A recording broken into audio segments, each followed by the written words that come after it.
আলহামদুলিল্লাহ মহান রব্বুল আলমীর কাছে লাখ কোটি শুকরিয়া যে মহান রব্বুল আলমী সেবা করার মতো দায়িত্ব আমাদেরকে দান করেছেন। এই জন্য রবের দরবার শুকরিয়া আদায় করে আলহামদুলিল্লাহ। আপনারা জানেন আন্তর্জাতিক ত্যাগ শ্রমিক ইউনিয়ন তাদের গঠনতন্ত্র বিধিমালা নিয়ম মেনেই আমার সঙ্গে সাধারণ সভাপতি জনাব মিন্টু খানের তত্ত্বাবধানে আমরা সকল নেতৃবৃন্দ একত্রে সিদ্ধান্ত গ্রহণ করেছি। আমরা বকেয়া রয়েছে প্রায় 200-র অধিক। আপনারা জানেন আমাদের বর্তমানে সংগঠন চলানোর মতো কোনো আর্থিক অবস্থান আমাদের নেই, তবুও আমরা চেষ্টা করতেছি আমার যে সকল মানুষ আমাদের কাছে চলে গেছেন তাদের সেবা দেওয়ার জন্য। আমরা পর্যায়ক্রমে এর আগেও আমরা দিয়েছি, আপনারা জানেন। আজকে 40 জন মৃত ব্যক্তিকে মাঝে আমরা 40,000 অনুদান প্রদান করতেছি।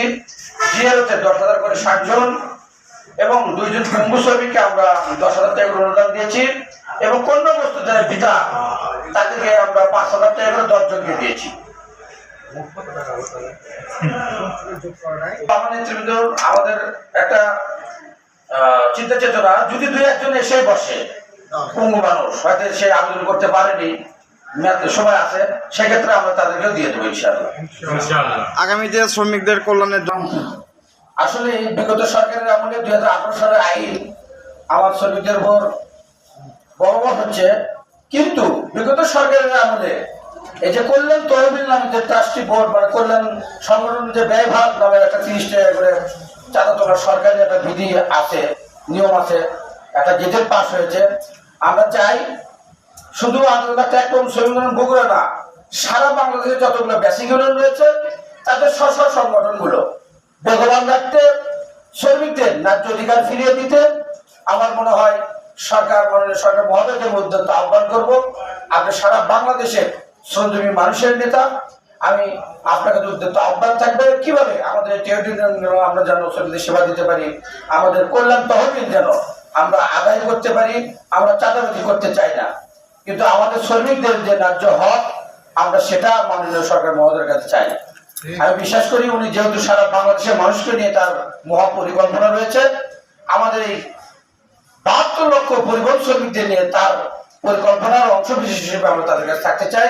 আমাদের সরকার ঘোষিত 30 টাকা করে যে কল্যাণ তহবিল ফান্ড আমরা চাই এটার জন্য আমরা আদায় করতে পারি। আমরা আপনাদের সহায়তা কামনা করি এবং আমরা মাননীয় সরকার মহোদয়ের কাছে উদ্যোক্তা আহ্বান থাকবে।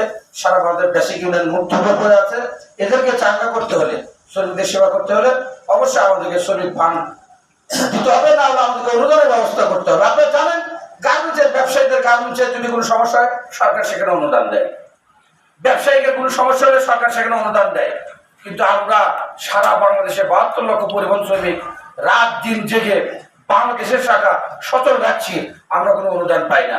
আমরা 1 টাকা চাঁদা তুলবো না, সরকার যদি আমাদেরকে অনুদানের ব্যবস্থা করে দেয়। তো আপনাদের মাধ্যমে আমরা চাই মাননীয় সরকার মহোদয় আমাদের এই ট্রেড ইউনিয়নগুলো যেন সুদৃষ্টি রাখে। সর্বশেষ প্রশ্ন আমার থেকে আমরা অর্থনৈতিক ভাবে কোনো সহযোগিতা পাই না, সাংগঠনিক ভাবে আলহামদুলিল্লাহ আমাদের যে অবকাঠামো রয়েছে, আমাদের যে গণতন্ত্র রয়েছে, শ্রম দপ্তর সেটা আমাদের যে সম্পৃক্ততা, কাগজ কলমের যে কোনো সহযোগিতা লাগে শ্রম দপ্তর থেকে আমাদেরকে পর্যাপ্ত সহযোগিতা করে, কিন্তু অর্থনৈতিক ভাবে আমরা আন্তর্জাতিক শ্রমিক ইউনিয়ন বগুড়া বলেন, বগুড়া জেলা শ্রমিক ইউনিয়ন বলেন, আমরা শ্রম দপ্তর থেকে কোনো অর্থ আমরা এখনো পাইনি, আগামীতে পাবো বলে আমি এটা ভাবছি না। যারা বিভিন্ন বাংলাদেশ সড়ক পরিবহন থেকে একটা আইন করা হয়েছে, দুর্ঘটনায় মৃত্যুবরণ করলে 5 লক্ষ টাকা, দুর্ঘটনায় মৃত্যুবরণ করলে 1 মাসের মধ্যে যদি আবেদন করেন 5 লক্ষ টাকা। ইতিমধ্যে আমার সঙ্গে সাধারণ সম্পাদক উনি পরিশ্রম করে প্রায় 6 জনের অধিক মৃত্যু সদস্যের মাঝে উনি সরকার ঘোষিত ওই 5 লক্ষ টাকা এনে দিয়েছেন, দুর্ঘটনায় আহত 3 লক্ষ টাকা এনে দিয়েছেন। এই বিষয়ে বগুড়া বিএফটি এবং শ্রম দপ্তরের কাছে যদি কোনো দরকার হয় আমার সঙ্গে সাধারণ সম্পাদক গেলে তারা আমাকে পর্যাপ্ত সহায়তা করে। ধন্যবাদ।